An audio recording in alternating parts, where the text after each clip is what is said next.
ની અંદર પણ એ ઘટના જે સામે આવી છે તો આપણી સાથે જે ગુજરાતના શિક્ષણ મંત્રી છે પ્રફુલભાઈ તેમની સાથે વાત કરીશું। સાહેબ, એક પછી એક ઘટનાઓ આ રીતની જે સામે આવી રહી છે કે વિદ્યાર્થીઓ ઉપર જીવલેણ હુમલો કરી રહ્યા છે, કેટલી ગંભીર બાબત, હવે કઈ રીતના તપાસ? આ કેન્દ્રવર્તી શાળા છે એટલે કેન્દ્રીય શાળા એવું મેં હજી મારી પાસે પરફેક્ટ કોઈ માહિતી નથી, પણ મેં ત્યાંના ડીઓને સૂચના આપી છે કે શાળા કોઈ પણ હોય, આપણા વિભાગની હોય કે કેન્દ્ર સરકાર દ્વારા હોય, બાળક તો આપણા જ છે, ત્યાં ભણે છે।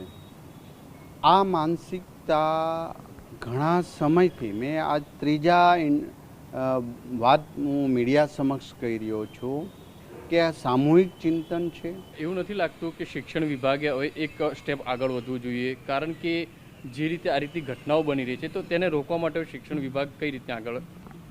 એ માટે થોડી પનિશમેન્ટ હોવી જોઈએ। કેવી પનિશમેન્ટ હોવું જોઈએ કે આપણે રોટલો બનાવીએ ને એમાં મીઠું નાખીએ તો રોટલોય મીઠો લાગે અને આપણે આનંદ થાય, બસ જેટલું મીઠું નાખીએ એટલી પનિશમેન્ટ હોવી જોઈએ।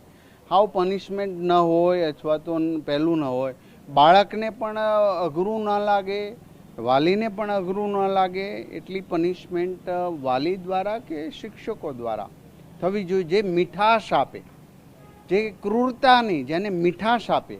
અને આ એક દરેક વાલીઓ અને શિક્ષણ વિભાગે ચોક્કસ જાગૃતતા દાખવી જોઈએ। દરેક શિક્ષકનું વર્ગખંડની અંદર એક ચોક્કસ મૂલ્યાંકન હોવું જોઈએ કે આ બાળક તોફાન છે, આ બાળકની વિચારધારા આ છે, આવું સાયકોલોજી સ્ટડી કરીને પણ એનું કેમ્પેન થવું જોઈએ એ હું માનું છું, અને એનું આવનારા સમયમાં અમે અમલીકરણ કરવા જઈ રહ્યા છીએ।